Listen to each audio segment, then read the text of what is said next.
Tonight on CTV News at 5. You start the Christmas shopping the day after Christmas ends. You're always Christmas shopping. Hold your reindeer. Retailers are ready for the Christmas rush. Are you? Discriminated against, it's like being shot. You're not dead, but you're severely wounded.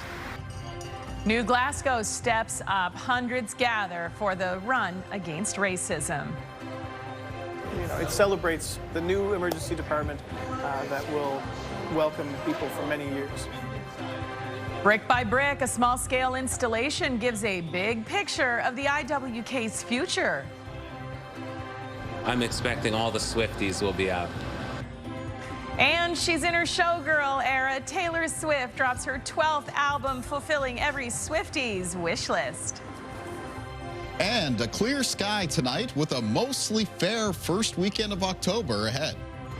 Live from the Maritimes News Center, this is CTV News at 5. Good evening and welcome to CTV News at 5. I'm Maria Penopalis. Thanks for joining us. First at 5 tonight, too soon? Thanksgiving, Halloween, and Remembrance Day are still ahead. But if you've been shopping at big box stores this week, you may have noticed Christmas decorations are already on display. It feels like the holiday season starts a little earlier every year. And while retailers are eager to get a jump on the season, as CTV's Avery McRae reports, not everyone is in the spirit. Avery. Yeah, Maria, I haven't even carved the pumpkin yet, and here we are talking about Christmas. Me personally, I don't start jamming to Mariah Carey until after the calendar flips to December. But a walk through those big box stores you mentioned will tell you. The countdown is on until the big man comes to town. I love Christmas. There is still turkey to be carved, tricks to be treated, and poppies to be worn. But that isn't stopping people from looking ahead to the holiday season. My birthday's December 29th. I start getting in the Christmas spirit around December 30th. So you're in Christmas spirit all year long, man. Yeah, nothing better. I start celebrating on day of Halloween. So that's when the tree and all that goes up? That's right. Others wait until the final major holiday of November before getting merry and bright. After November 11th, the decorating starts coming out and the tree goes up the beginning of December because it's a real tree. Thanksgiving stuff comes down, Christmas stuff goes up the next day. Christmas decorations go up right after Thanksgiving, right after Black Friday, and then we start our shopping. And we're usually done, hopefully, before Christmas starts. It will still be a few weeks before most consumers start seriously thinking about the holiday season, but stores are ready just in case. A lot of retailers have tried to extend the season over the years because, I mean, Christmas and holiday, whatever you celebrate, it's kind of a festive time. It's a feel-good moment. It's feel-good shopping. Shopping that may look a little different compared to years past. More retailers are selling essentials, so they're sort of changing the product mix a little bit. They still have all the discretionary items, but if you look at the inventory and you look at the number of products, it's skewing a bit more toward essentials now versus discretionary items. Despite the deals starting to unwrap, some shoppers are already well on their way to completing their holiday list. You start the Christmas shopping the day after Christmas ends. You're always Christmas shopping, always. All that extra shopping also means more jobs. Winder says Amazon alone is hiring an additional 7,000 people across the country, including 40 in Dartmouth, to help get through the busiest time of year. But again, Maria, it's October 3rd, so let's enjoy some good food, dress up in the scary Halloween costumes, and pay respect to our veterans before getting all gussied up in red and green. Maria? That's your opinion. Thank you, Avery. We love hearing from you. CTV's Avery McRae in St. John for us this evening. That actually brings us to tonight's web poll. This is what we're asking. Have you started your Christmas shopping? Your options are, yes, I like to start early, or no, but I might start soon. And your final option, not even close. Just go to ctvnewsatlantic.ca to weigh in and to see the latest poll results. Todd Batt is standing by now. Todd, my problem is if I start early, I just have a longer shopping season. It's not like I'm done early. Not a problem for me, Maria. It's not even World Series yet. Right. How can you do anything till the World Series is over? Let that holiday get behind us first. Yes, I exactly. have a feeling you're like a December 23rd, 24th shopper. You know, Christmas daddies, start thinking about the Christmas holiday season. It seems right. That's when the cookies start. That's right, exactly. A lot of people put up the trees, we know that. Maria, coming up at 6 o'clock tonight, our top story certainly has no treat to it. There's plenty of reaction today to new numbers that show home affordability in Halifax is the worst in the country. The parliamentary budget officer says the affordability gap is widest in Halifax. That's the gap between average home prices and what the typical household can afford. We'll get reaction from the mayor, among others, at 6. About 40% of beds in Horizon Health hospitals are taken up by seniors waiting for long-term care placements. And advocates say it's time for a designated department to streamline the issues facing seniors. But they've been told no by the Premier. CTV's Laura Brown will have the details. This is the Lake George fire, the aftermath in Kings County, Nova Scotia. It's growing slightly, continued to overnight. Officials say it's still out of control and the evacuation order remains in place. Crews are continuing to build fire breaks around the perimeter. And what they're really hoping for, of course, is some rain. We will take you to Annapolis County tonight. Could there be rain in the forecast? Let's bring in Kaylin Mitchell in the Weather Center with our first look at the forecast. So? Yeah, well, for the Annapolis County area in Nova Scotia, it doesn't look like it through the weekend or through the start of next week. Be looking at the Wednesday time frame for the best chance of seeing some widespread rain and showers around the Maritimes. Now, temperatures today around the region, they were a little bit chilly first thing in the morning, but they kind of recovered quite quickly as we went into and through the afternoon. So temperatures now, as we're moving into the first part of this evening around the region, are mostly sitting up into the high teens and low 20s. That is, of course, above typical for early October. And generally speaking, the daytime high temperatures for much of this weekend are going to be on the mild side, then very warm to start next week, Monday and Tuesday. Taking a look at the wind direction, mostly out of the west and southwest, and being sustained right now between around 10 and 25 kilometers per hour. A little bit more blustery around a few locations to the east of New Brunswick, Miramichi with a wind near 31, and North Cape and Prince Edward Island with a sustained wind near 30 as well. We are getting some gusts reported between 30 and 40 kilometers per hour. Air quality statements continue, but they're for the areas that are underneath them. Well, Kings County remains underneath that statement, but today Hants County was added, and it ended for Lunenburg County. And that has all to do with that change in the wind direction. I mean, last couple days it was north-south wind, and then today it was more of a westerly wind, so it's moving that smoke in a different direction. Where that smoke is present, air quality could be impacted. I'll have more in the forecast, the weekend weather, coming up a little bit later on. Maria. Thank you, Kaylin. Time for our first break here on CTV News at 5, but we've got lots of reasons for you to stick around, including these stories. I'm Sean McLeod of Holdfast Bricks. We're going to be doing a deep dive into the brick-built emergency room at the IWK. Coming up. Hi, I'm McConvey here in New Glasgow, Nova Scotia. Coming up on CTV News at 5, hundreds of students and community members gathered for a walk and celebration to pay tribute to the legacy of the run against racism and Henderson Paris. I'll have more on the difference he's made and continues to make coming up. Since 1964, Christmas Daddies has been raising money for maritime children. You support the cause when you buy a 2026 Christmas Daddies calendar with big squares for busy schedules. Get yours today at any Giant Tiger location in the Maritimes. Welcome back. Henderson Paris started New Glasgow's run against racism in 1990. Since then, it has changed names, but as CTV's Emma Convey shows us, the message remains the same. Hundreds gathered in the heart of New Glasgow, Nova Scotia, for a tribute to the legacy of the run against racism and Henderson Paris, who started this journey for change 35 years ago. All our towns and communities were facing racial discrimination to a high degree that really, I think, bothered a lot of people. And it certainly bothered me. So he started the run against racism on March 21st, 1990, inspired by the International Day for the Elimination of Racial Discrimination. Back then, Paris was joined by a few others who mapped out a 61-kilometer route starting in Pictou and traveled through New Glasgow, Stellarton, Westville, Trenton, and Pictou Landing First Nation. Where my main focus has always been from day one is to help educate the students and to help protect them against the harms of racial discrimination. The run lasted 2 decades, followed by the Marathon of Respect and Equality until 2019. With this year being New Glasgow's 150th, the town thought it was the perfect time to bring it back. The educational piece to young people is really, really important, and it brings back people that have worked with Henderson over the years and made this a significant part of what our community is. To have your hometown recognize something that a person has done, has spent a lot of time, energy, and passion and dedication.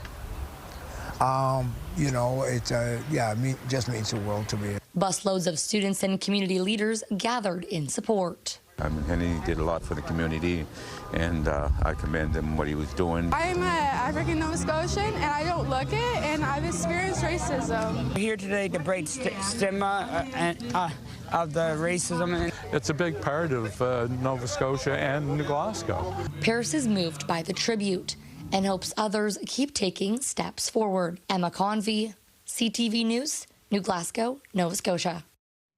Thank you, Emma, and thank you, everybody. My goodness, what a phenomenal turnout. Yeah, Hundreds absolutely. and hundreds of people. Outstanding. Yeah, weather certainly cooperated Yeah. for it today as well. We had very clear conditions around the Maritimes. Lots of sunshine as high pressure was in place.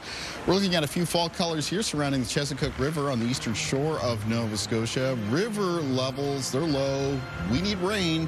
There's not a lot of it in the weekend forecast. More on that after the break. Start your morning with us for what you need to start your day. News, weather, and even a little fun. Your Morning Atlantic with Amanda Devison, Crystal Garrett, and Latavia Beezer. Weekdays from 6 to 9 on CTV2 and ctvatlantic.ca. Welcome back. Kaylin Mitchell joins us once again. Kaylin, it's Friday afternoon. We've had a beautiful day, and I know we need some rain. We do. I'm not sure you're going to deliver for us this weekend. I don't have, really high rain chances to talk about for the weekend forecast. There's going to be a chance of maybe some very spotty, isolated showers, but they're not going to be widespread, and they're not going to be very significant as far as the overall rainfall amounts. Look at all this blue sky sitting over downtown Sydney for today. Again, around the Maritime region, it was a very sunny day. Temperatures were a little bit cool to chilly first thing in the morning, but then warmed up as we went into and through the afternoon. Let's take a look at our weather systems map. For the most part, we're still going to be underneath the influence of this area of high pressure for tonight. So we're looking at a mostly clear sky, the exception being a little bit of broken cloud cover moving in over Quebec, and that'll make its way into parts of New Brunswick throughout the night. Other than that, as we head over and take a look at things on radar, there's not a lot showing up. Accompanying that cloud cover arriving from northern areas of New Brunswick tonight, there might be a very, very low chance of a couple of showers. But for any given community, even in that northern half of New Brunswick, I'd put the chances of a shower maybe around 20% and about a 20 to 30% chance of an isolated shower for that part of the Maritimes for tomorrow, as well as a few parts of Prince Edward Island. Otherwise, we take a look at our timeline. You can see very clear conditions expected throughout much of the night for Prince Edward Island, Nova Scotia, southern areas of New Brunswick. And for Saturday, generally a fair weather mix of sun and cloud across the Maritimes, except for that low chance of a couple of showers around New Brunswick and for Prince Edward Island. Now, winds in the forecast for tomorrow change direction a little bit. Today, they were mostly out of the west and southwest. Tomorrow's wind in the afternoon out of the northwest. And it'll be mostly sustained between 10 and 20 kilometers per hour with a few gusts between 20 and 40. Now, low temperatures tonight aren't going to be quite as cool as the past couple of nights, falling into a range of 4 to 9 degrees for New Brunswick, mostly between 8 and 10 degrees for Prince Edward Island tonight, and low temperatures for Nova Scotia in the range of 8 to 12. Here's a look at high temperatures in the forecast for the start of the weekend on Saturday. Very similar to today. And in the afternoon, they're going to get to the high teens and low 20s. That is very much on the mild side for early October. In the forecast for Sunday, there remains a low chance of a couple of spotty showers around New Brunswick and maybe a few parts of Nova Scotia. But again, we're talking about a 20 or 30% chance of a shower. And temperatures are still going to be mild. High temperatures in New Brunswick on Sunday, between 18 and 24 degrees. Around the mid-teens for Prince Edward Island. It's a little bit cooler for PEI because there's a turnover to a north wind. And that's cooling temperatures as well for parts of Cape Breton on Sunday. Highs there between 14 14 and 18. But mainland Nova Scotia will have high temperatures between around 18 and 22. So mild through the weekend. But the start of next week, that looks like it's when it's going to turn very warm for the region. There's a big ridge in the jet stream kind of building up over parts of southern Ontario and southern Quebec this weekend. They could actually hit some high temperatures in those two provinces that could get up into the high 20s and low 30s. It's both Saturday and Sunday. And for the Maritimes, it looks like the ridge of that heat is going to make its way in for the start of next week. So Monday's high temperatures for areas of New Brunswick could be up to around the mid to high 20s, except low to mid 20s on parts of the coast. There's parts of Prince Edward Island on Monday that look like they could approach the mid 20s, and many areas of Nova Scotia could get up to around the mid to high 20s, except low to mid 20s on parts of the coastline. It's very likely that we'll see some new record high temperatures set for an October 6th. So that'll be on Monday.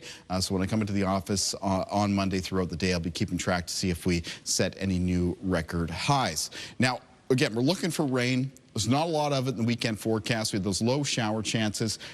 Our next best chance at some widespread wet weather in the Maritimes looks like it's going to be around the middle of next week, especially on Wednesday. It's when it looks like a cold front is going to arrive from the west. There'll be some rain and some showers with it. It also looks like that will be the weather system to kind of break that early week October heat that's currently in the forecast. All right, let's take a look at our weather watcher for tonight.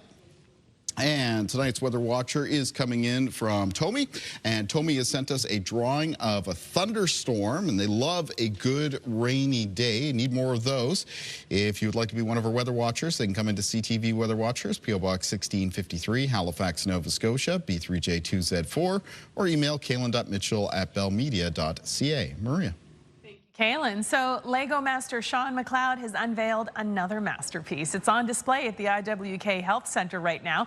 And as CTV's Carl Pomeroy shows us, it gives us a sneak peek at the future.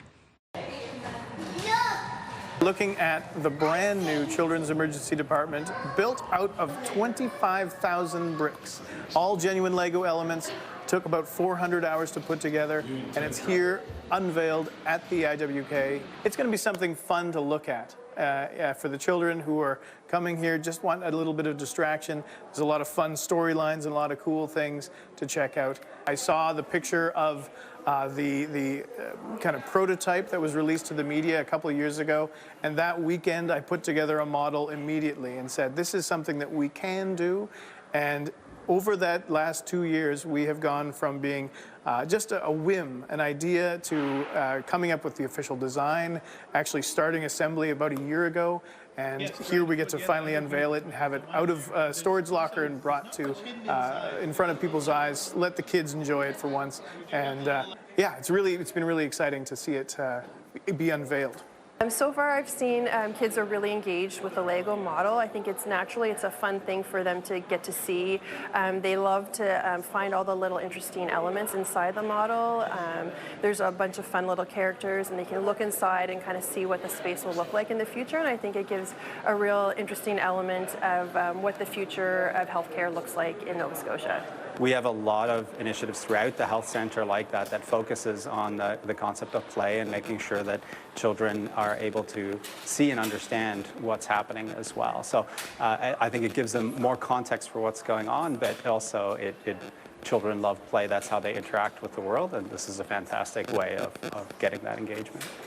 The IWK is deeply ingrained with my life. Having my children born here, having come here, some strange emergency situations. I laugh, but I shouldn't. But I think that being from the Maritimes, the IWK really does mean a lot to a lot of people. To do this as a profession, that I get to make people smile, I think that's probably one of the best things I can ask for. Oh, Sean, we're so lucky to get to enjoy those models as well. Thank you so much. All right, we're going to take a break here on CTV News at 5. Stay with us, though, because coming up next, we've got something for the Swifties. I'm Josh Smith in Dieppe. Taylor Swift may not be here in person, but Maritimers won't miss a beat. From playlists to a new album-inspired drink. More on that coming up on CTV News at 5.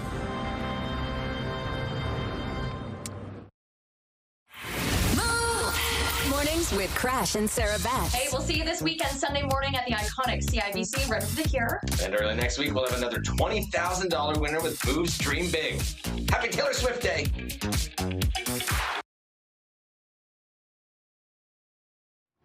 Welcome back. Taylor Swift's new album dropped late last night, and Maritime fans have already turned the release into a weekend-long celebration. From big screens to small cafes, CTV's Josh Smith has the details. Taylor Swift has entered her showgirl era, and fans are thrilled. When Taylor Swift announced her latest upcoming album, The Life of a Showgirl, I knew that it was something that we had to listen to. Last night's album release is paired with a feature-length concert film, streaming in theaters across North America. Swiftie Danielle Nakpeel owns this cafe in Dieppe. She'll serve up a special tailored-inspired drink. Here we have the drink of a showgirl, while hosting a listening party for fans who want to share the moment together. Here is a community of all the Swifties, bring them here to our cafe, and this would be the perfect venue for us to do it. Her music always relates to me. I am so excited to hear what kind of music she has. This theater owner in Amherst anticipates a big weekend too. I'm expecting all the Swifties will be out. I'm expecting a couple hundred people tonight. We'll be very close to a sellout, so get your tickets early if you want to come. It's exactly the kind of community moment Taylor Swift is known for. Not just an album drop, but a cultural event that brings fans into the story. It's really going to be a celebration of people getting together in person to share and listen together. Culture commentator Liz Duff says Swift's Life of a Showgirl has a different tone than her previous records.